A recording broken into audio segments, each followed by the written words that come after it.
Hi. Filming little babies? No. I'm filming Sammy. That's Sammy. She's our med staff. She does stuff. She works in SCK Bay. We'll probably see her again someday. She's from Australia. She's also a vet nurse. She's been here for 6 months now, I think. Yeah. International team of primate lovers, I guess was what you'd call it. Or just a bunch of kooky weirdos who think that it's a good idea to come live in the bush of South Africa, poop in toilets that are made of pits, and sleep in wood cabins while trying to save monkeys from people that hate them. How's that for a description? There's intro enclosures everywhere, as you can see. Like, you go anywhere, you're gonna find monkeys. Look at this oldie. Man, I don't even know what your name is. So this is Camelot Troop that we're next to. Obviously, I was saying it was the biggest troop. Like, we came from that rock back there, we walked all the way around, now we're down here, came around, now we're still along the Camelot Troop fence. But Sherman pulled in from Camelot Troop in November 2018 as weight loss and skin problems. Also geriatric, having extra food and meds. Let's go check out Sherman. This dude is a beast. Look at this old man. Mr. Sherman. Look at how old he is. Hey, a handsome old guy. Look at that ball sack. It's all like turning black, getting all weird and wrinkled and stuff. Look at those eyes. It's all scruffy. That's how you can tell when a monkey's getting old. Monkeys everywhere. All right, we'll go. Now, we're just passing Camelot. There's the Camelot Troop name thing, airlock, board stuff. Amazing. Woo, we can read. As I progressively run out of things to say, I'm just gonna talk more and more nonsense. This is all Coco Troop that I'm walking next to. This is where Paloma, Elena, and who were the first ones? Tommy and Lustique, I think. Jeez, that feels like ages ago. Those four all went into this enclosure together. This section's kind of interesting, this intro enclosure, because it's like pretty big. There's this airlock overhang, and you got a one-legged monkey in here. 2 females, 1 male, Alec, Lolly, and Grace.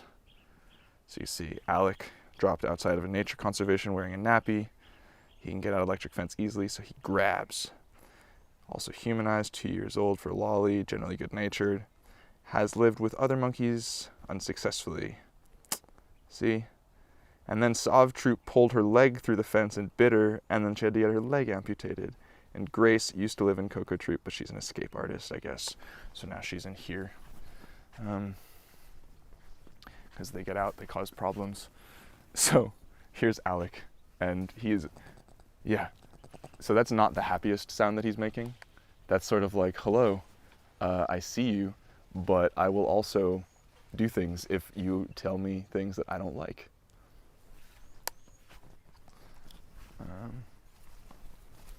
But this is like a ridiculous little corridor because, as you can see, he like has a place over you.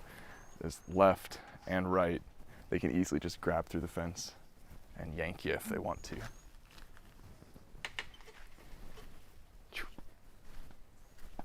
Hi, Lolly. Yeah. Yeah. Hi. Hi. Hi. Hi. That's happier sounds. Yeah. Yeah. I know. What are you doing? Hello, lady. Hi. Yeah. Yeah. Yeah. Yeah. Yeah. Yeah. So that like her one leg. Isn't that interesting? So that's what she had to get amputated because it got pulled through the fence. Pew. Hey. Hey, lady, let's get real close up. Huh. Twitchy monkeys. She keeps doing this, putting herself up to the fence like that because she wants me to groom her. But again, I'm not going to. It'd be bad hygiene. It's super easy to transmit diseases and viruses and stuff to these guys because we're just like, our bodies just love the same viruses, and the stuff they get is crazy. It screws with us, and the stuff we get screws with them. So it's better not to touch them and mess with them just because you don't want to transmit anything and get them sick, and it's just not right. But yeah, she's a sweetheart. Everyone loves her. She even loves herself a lot, huh? Yeah. Yeah. Yeah. Yeah. Yeah. Yeah. Yeah. Yeah. Yeah. Yeah. All right. But here is our Samango enclosure. Just back behind me. I don't know if you can see. Hey, Mr. Mango. You see him? Yeah, there he is. Hey, buddy. How are you? Samango is what's known as a Samango. They like to live up in the mountains and stuff. They come from that village I was talking about, Hainitzburg. There's a bunch of them up in those areas. He's a very cool dude. He also came in as an orphan, and there's Jesse. So Jesse is a Samango that has no arms. He was electrocuted up in that same area by some faulty power lines and ended up in this like lady's house. And she called us, and his arms were really screwed up, so we took him to the vet. He had both of his arms amputated, but as you can see, he climbs no problem, gets around no problem. He lives with Mango and another little girl, and I don't know the little girl's name. She arrived like a month or two ago. She's around the same age as Mango. But Mango, I have an affinity for. Mango came to the VMF when I was doing the documentary, and he was like one of the last orphans of the season. So he was in Disneyland with the other Vervet babies, and for the longest time, he just thought he was a Vervet. Like, he just would make Vervet sounds. He wanted to hang out with the Vervets. He was always doing his best to like try and escape onto the other side where SCK Bay Troop is, to go hang out with his Vervet buddies over there. But he's just like the coolest little monkey. Like, I don't know. This dude just, oh, here's the little girl. I keep getting distracted while I'm telling you guys these stories because the other monkeys show up. But anyway, he's just the coolest little monkey. He has the best attitude about everything. He's super chill. I don't know, he just like, some monkeys get stressed out, some monkeys are weird. He just always seems to be having fun, like no matter what. Even when he was alone in here, or when he was living with like the two old geriatric Samangos that just recently passed away, he was always just having a great time and like, just playing, just always playing, always finding ways to entertain himself and just have a good little life. He's really cool. He's a lot of fun to watch, and he's just, you can see it in his face. He just has a lot going on in that little brain of his. He's a weirdo too. Yeah.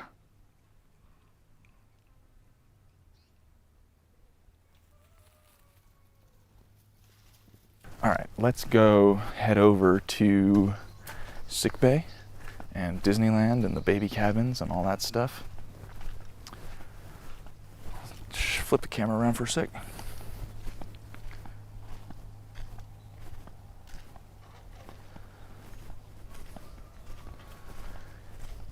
So this is all SCK Bay Troop on the left.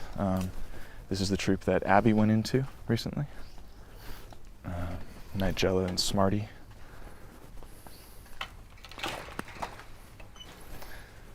This one's just open, so there's some troop monkeys in here right now. Nervous monkos, I guess.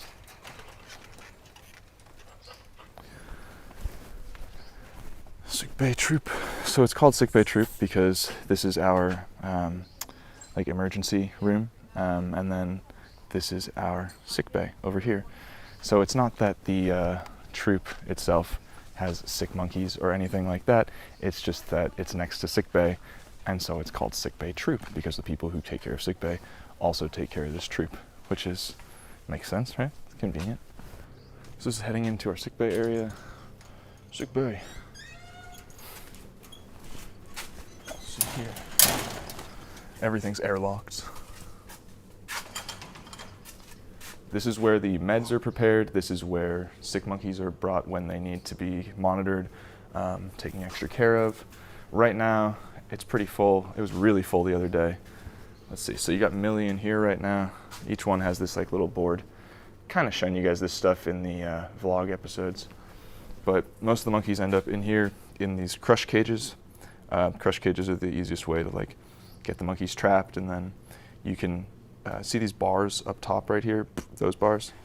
The floor, when you pull those up, actually raises so you can crush the monkey up at the top, and that way you can give them any sort of injections or things that you need to do, checking on them and stuff. That way they can't move. Yeah, it's an interesting device. So this is SCK Bay. That's what you got. You got all these different enclosures all over. 10 o'clock right now. I think most people are on break. 10 to 10:30 is the usual break time for everyone. Some monkeys seriously just love to come in here, love taking their little break, show up all the time, have a vacation, get the good foods, get away from troop life, the stress, everything like that.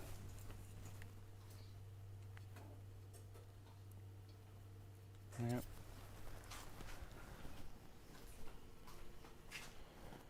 Everything gets prepped in there. So, I mean, as you can see, like, we are in South Africa. We operate purely on donations and the fact that, like, volunteers come here and pay to be here, and that money just goes into this. And you can see it's like, this is very basic, very bare bones. Everything is very simple here. I mean, this is what we have. That's how you boil the water on that little stove right there, the gas tank. These cabinets are who knows how old. Medical supplies are donations. Everything's donations. Everything's here because awesome people like you guys who help us out. So, yeah, it takes a lot. It takes a lot of money. It takes a lot of time. It takes a lot of effort to keep this stuff running, to get this place, you know, okay. All I'm saying is it's not as easy as you might think, and it's definitely not luxury by any means. And I think, like, what I'm trying to say, I think, is that, like, sometimes people ask questions like, oh, why don't you just do this? Or, like, wouldn't it be easy to just do that? And it's like, well, yeah, in a perfect world it would be, but, like, you have to consider what we're working with and where we are, and, like we don't have a postal service here. Like, I know that sounds crazy, but, like, the South African postal service doesn't work. Like, there's not actually mail that gets delivered, and if somebody sends a package, let's say from the US to here, it'll take like 6 months to get here, if it ever actually gets here. And what they use here is just like local courier services, and like a FedEx package. I did a video for the Dodo at one point, and it was all about Jerry. I don't know if you guys saw that, you can check it out. But they had me ship a hard drive, and that hard drive cost like a couple $100s to ship. A hard drive that was like that big. It's crazy. So that's why it's like, it's not the easiest. There's a lot of things that it's like, yeah, it sounds great in theory and we'd love to be able to do that, but in reality, like, it's just not possible. And I know it sounds crazy, but I think you're getting a better idea of stuff now by watching this. People often ask me, Kyle, where are we gonna go next? And I say, I don't know. There's still a lot to see. How about main feed? That's really exciting. That's where all the food gets prepared. It's not really that exciting, but we'll go there. Ha! Bro, I'm a main feed now. So this is main feed. This is where all the food gets prepared. As you can see, little lug boxes, what we keep the food in. The monkeys is who eats the foods. Everything gets washed. All the bowls and plates and everything have to get washed. The volunteers help do that. And then everything gets prepared on these tables. And we keep big quantities of everything that the monkeys like to pillage. A bunch of bananas. And then everything gets brought about around on wheelbarrows. This is another area for food. We're actually really low on food right now. Sweet potatoes are back here. Sometimes you can see all this stuff in the Bandit Diaries episodes where the monkeys are hanging out and they're just like stealing everything. But this is all main feed. Like I said, seriously low on food right now. Who's texting me? No one. Getting phantom vibrations. I just think I'm so popular, but I'm really not. Nobody loves me. I'm losing it, guys. I'm losing it. It's the sun. I'm thirsty. It's the monkeys and the main feed. Alright, so here's some banditos hanging around. They'll probably run away a little bit if I get too close. Look at this mama with her baby right now. That's funny. Upside down baby, huh? Hi, kids. So, like I was saying about the whole, like, let's see here. Being calm around them. They're really chill with me because I spent so much time with them. But generally, they don't like people. They don't want to hang around with anyone. And volunteers are always told to carry a stick and to keep their distance, because the bandits do have the propensity to bite and to swipe and to challenge other people. But I've spent a lot of time with them and they're pretty chill. Now I'm just waiting for one to run up behind me and like slap me or something just to prove a point. But anyway, let's see if we can get a little closer.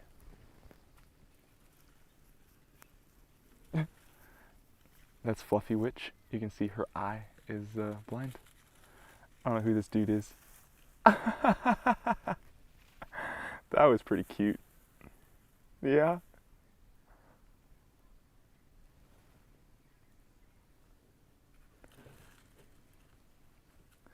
Anyway, just a happy bandit family hanging around. That there is the baby cabins. Those are all the places that I always talk about in the baby episodes, where the babies go when they first arrive for quarantine. Got a spider web on my lens. Baby cabins on that side. Scrow Troop on that side. And then that's the milk cabin where all the milks get prepared. You guys have seen the baby cabins. I don't need to go in there. Let's see here. Here's Vera, Diane, Bernadette, and some other mom, probably like Polar or someone. Oh no, it's not Polar. It's a juvenile.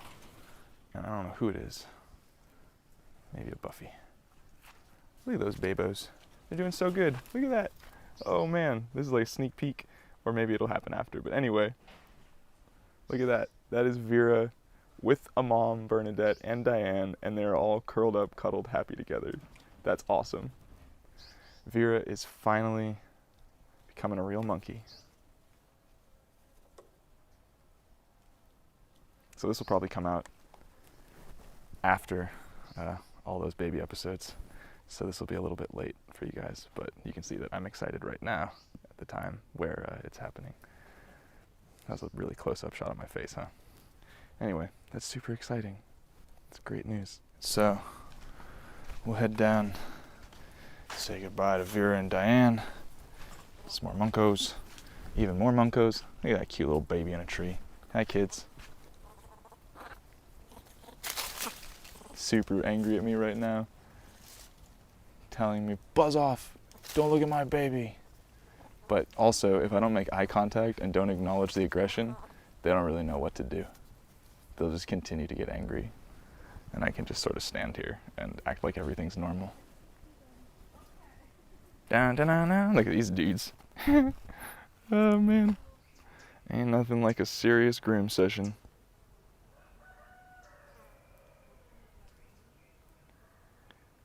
It's like the epitome of relaxation. Just get down in the grass, flop over. Nice shady, windy day. Very nice. Please, grooms, commence the grooming sensations. Whoa. Okay. Thought that was about to get a little PG-13, if you know what I mean. Just kidding, they're monkeys. Don't be gross. God, people, come on. That was the intro enclosure where Dixie and Darcy were the whole time. And Robert's on this side. You hear the goats? Like I said, we're surrounded by farms. The neighbor over there has tons of goats. This is the other neighbor on the other side of the property. So many goats, so many chickens. That's why in some of the videos you'll hear like livestock in the background. Usually it's coming from that farm. Skunky Troop's on the left, Robert Troop's on the right, heading up this path. Yeah, I've pretty much walked a loop and a zigzag around the entire VMF for this video. And I think you've got a better idea of how massive this place is and how much walking it involves here. What I'm coming up to now on the left is going to be the volunteer village, also known as the village. There's a lock on the gate. Oh, luckily it's not locked because I don't live down here and I don't know the code. So I was worried I wasn't gonna be able to get in. Thanks to some people leaving it unlocked, I can. So basically, this is it. This is where volunteers stay. When they get here, some more showers, some trash cans over there, pretty cool. A little fire pit, a pathway leading down And these are all the volunteer cabins. So everyone stays in these. Very basic.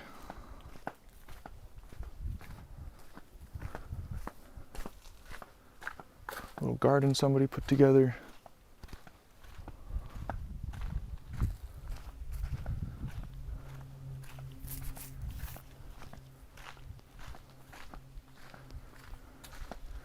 Another little garden. That's a cool one. So yeah, basically, this is where all the volunteers stay. Everybody's just stocked up here down in the village. Lots of fun for the volunteers. Everyone gets to know each other. They're always hanging out together and stuff, having good times, clothes out on the line, you know, just some good old-fashioned living. Yeah. So there you go. That's a walk around a volunteer village. But yeah, so that's basically it, guys. Like that's it. I mean, I showed you a lot of stuff. There's some things that I obviously didn't show you, like some of the troops I didn't get to, but it's all the same to an extent. And you see most of those in the other episodes. I just sort of wanted to give you a lay of the land and an idea of, you know, how people live, what the enclosures look like, all that good stuff. So now I'm heading back up the road to the cottage. And yeah, every morning those volunteers have to walk from that village where I'm walking from all the way up this hill and again double that to get to the cottage so that they can have their breakfast and their lunch and their dinner. That's where they've got their Wi-Fi, their electricity. That's where they hang out and do their stuff. There's other cottages around, like not cottages, sorry. There's other cabins for people to stay in. There's one right there, see that? There's another one right here. These are like more of the luxury cabins. Some of them have electricity, bigger beds, bigger areas, more isolated for people who don't want to stay in the village with a bunch of people having fun all night. Yeah. Don't know what else to say, really. Watch the other episodes. Enjoy them. I hope everything's going all right with you guys. Let me know what you thought of the video in the comments below. Remember to like and subscribe. Remember, if you want to buy some cool t-shirts, like this awesome one I got going right here, they don't come with this cool little fluffy thing, but there are a couple of different varieties and hoodies and all that stuff. You can buy those all on our Teespring, just like teespring.com/stores/vervet-forest, because their URL system is real complicated. But yeah, I don't know what else to say. If you want to donate, you want to volunteer, all that stuff, just go to our website, vervet.za.org, vervet.za.org. That's where you got to go. I say Z now because I've been here for so long, and when I say Z, people look at me crazy. It's like if I say water, like water, right? Because I'm from California and I say water, I get looked at like I'm insane. I have to say, can I please have some water, and then it's all good. So those little things, those little complicated things in life. Water versus water. What's the right way to say it? Water or water? Water, water. Okay, I've lost it. See you guys later. Bye.